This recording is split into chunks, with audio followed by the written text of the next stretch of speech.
Genesis 14. In the days of Amraphel, king of Shinar, Arioch, king of Elasar, Chedorlaomer, king of Elam, and Tidal, king of Goyim. These kings made war with Bera, king of Sodom, Bersha, king of Gomorrah, Shinab, king of Admah, Shemeber, king of Zeboim, and the king of Bela, that is Zoar. And all these joined forces in the valley of Siddim, that is the Salt Sea.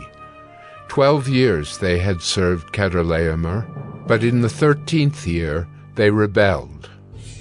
In the 14th year Chedorlaomer and the kings who were with him came and defeated the Rephaim in Ashtaroth-Karnaim, the Zuzim in Ham, the Emim in Sheva Kiriathaim, and the Horites in their hill country of Seir as far as El-Paran on the border of the wilderness. Then they turned back and came to En-Mishpat, that is Kadesh, and defeated all the country of the Amalekites and also the Amorites, who were dwelling in Hazazon Tamar. Then the king of Sodom, the king of Gomorrah, the king of Admah, the king of Zeboim, and the king of Bela, that is Zoar, went out, and they joined battle in the valley of Siddim with Chedorlaomer, king of Elam, Tidal, king of Goyim, Amraphel, king of Shinar, and Arioch, king of Elasar, 4 kings against 5. Now the valley of Siddim was full of bitumen pits, and as the kings of Sodom and Gomorrah fled, some fell into them, and the rest fled to the hill country. So the enemy took all the possessions of Sodom and Gomorrah, and all their provisions, and went their way. They also took Lot, the son of Abram's brother, who was dwelling in Sodom, and his possessions, and went their way.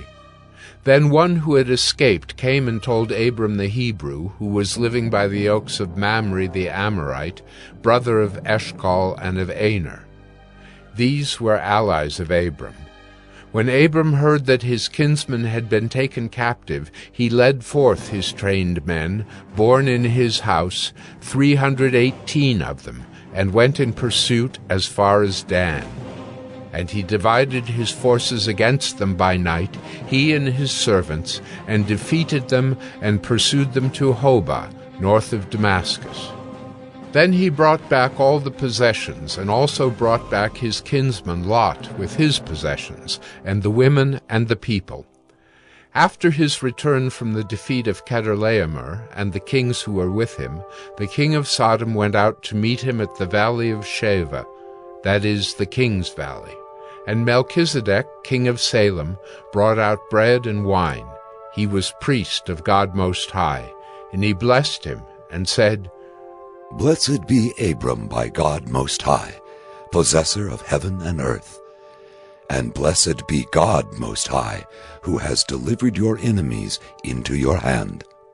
And Abram gave him 1/10 of everything.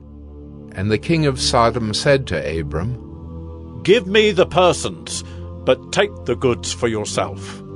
But Abram said to the king of Sodom, I have lifted my hand to the Lord God Most High, possessor of heaven and earth, that I would not take a thread or a sandal strap or anything that is yours, lest you should say, I have made Abram rich. I will take nothing but what the young men have eaten, and the share of the men who went with me. Let Aner, Eshcol, and Mamre take their share.